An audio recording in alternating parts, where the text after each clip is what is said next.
नागपुर जलता रहा, लोग सहमे रहे, आगजनी, पत्थरबाजी से लोगों में डर का माहौल था।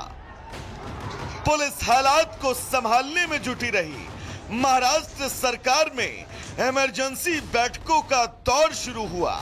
लोगों से शांति की अपील की जाने लगी, लेकिन विपक्ष सियासत को उबाल देने में जुटा रहा।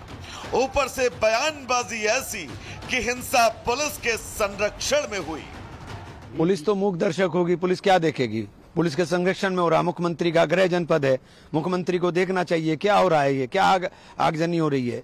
नफरत के नाम पर कहां तक लेके जाओगे? नफरत के नाम के ऊपर अगर आग लगाओगे तो देश के अंदर अमन और शांति खराब होगी। नागपुर में जो स्थिति निर्माण हुई है, जिन लोगों ने भी वो स्थिति निर्माण की है, उनको कड़ी कार्रवाई होनी चाहिए। माननीय हमारे मुख्यमंत्री जी ने और हमने सबने पुलिस को कहा है कि किसी को ना छोड़े, किसी को ना बख्शे, और जो भी इसमें होगा उसको ढूंढ के निकाले।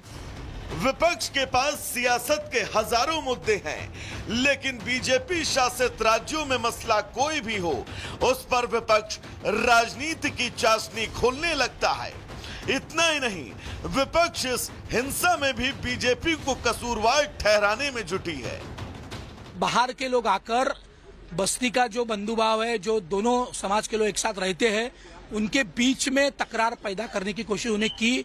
बहुत सारी गाड़ियां जलाई। महल परिसर के बाहर के लोगों ने आकर ये सारा आगजनी की घटनाएं की है। इनको कड़क शासन होना चाहिए जो बाहर से लोग आए। हम बोल रहे थे कि महाराष्ट्र में काफी दिनों से कुछ लोग चाहते हैं कि तनाव पैदा हो, चाहते हैं कि नफरत बढ़े, चाहते हैं कि इस तरह का वायलेंस हो। नफरत की आग यहाँ तक बढ़ गई। अब देखिए किसने इनको इजाजत दिया था यहाँ पर जाके आंदोलन करना। एक 400 साल पुराना औरंगजेब का मुद्दा लेकर बीजेपी सरकार तमाम मुद्दों से ध्यान भटका दी है और अब ये हद पे आ गई, नफरत यहाँ तक फैल रही। औरंगजेब आक्रांता था जिसने देश में जुल्मों सितम किए। उसके जुल्मों का शिकार हर भारतीय हुआ। ये बात इतिहास के पन्ने चीख चीख कर कहते हैं। लेकिन विपक्ष को हिंसा पर भी सियासत करना है। ऐसे में सवाल ये कि क्या ऐसी हिंसा में भी विपक्ष सिर्फ और सिर्फ एक मजहब को बैसाखी बनाकर अपने सियासी तुष्टीकरण की रोटी को सेकता रहेगा? Bureau report, Republic Bharat. और इसी बीच एक और बड़ी खबर सामने आ रही है। 70 आरोपी को हिरासत में लिया गया है। लगातार देखिए पुलिस गिरफ्तारियां कर रही है, पुलिस का एक्शन लगातार देखने को मिल रहा है।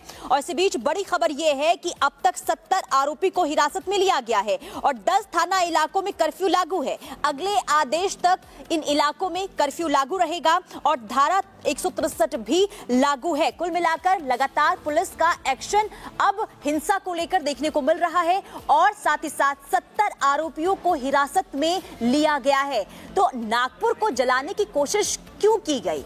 आखिर इसके पीछे किसका हाथ है? तमाम ऐसे सवाल है। क्या भड़काऊ बयान दिए गए, इसके बाद हिंसा भड़की है? क्योंकि अचानक से दर्जनों भीड़ वहां पर इकट्ठा हो जाती है। इसके बाद दो पक्षों में बहसबाजी होती है और इसके बाद जो पूरा विवाद है वो हिंसक रूप ले लेता है। इसके बाद पूरा माहौल नागपुर में खराब हो जाता है। और इसी बीच खबर ये कि 70 आरोपियों को हिरासत में लिया गया। संजय सिंह जैसे पीआई जो नागरिकों की बात नहीं सुन सकते, बाकी सारे मार्केट 10 बजे, 10:30 बजे, 11 बजे बंद हो सकते, तो मोमिनपुरा का भी मार्केट बंद हो सकता। लेकिन तहसील पुलिस स्टेशन के साथ जो यहाँ के लोग कह रहे हैं कि उनके सारे लागे बांधे हैं, तो मैं सीपी साहब से आज अनुरोध करता हूँ कि वो खुद आके बैठे, इन सभी नागरिकों से बात करें और तुरंत इस पर कार्रवाई करें। यदि कार्रवाई नहीं होगी तो एक अगला कदम सारे हिंदुओं को भी उठाना पड़ेगा और वो मजबूर होंगे। बस इतना ही मैं आपके माध्यम से। कल आपने आरोप लगाया था इसमें कुछ बाहर के लोग भी शामिल हो सकते हैं। बहुत सारे जगह पे बाहर के लोग यानी यदि ये मोमिनपुरा बस्ती से नजदीक है तो उधर से भालधरपुरे से आ रहे, उधर हसनबाग से आ रहे, यहाँ के लोग वहाँ जा रहे। और मुझे ऐसा बताइए, इस रोड पर मुस्लिम बांधवों की भी गाड़ी लगती है हर रोज, पार्किंग यहाँ होता है, कल कोई पार्किंग नहीं था। इसका मतलब क्या है? इसलिए सारा प्लानिंग के साथ हुआ है ऐसा आज।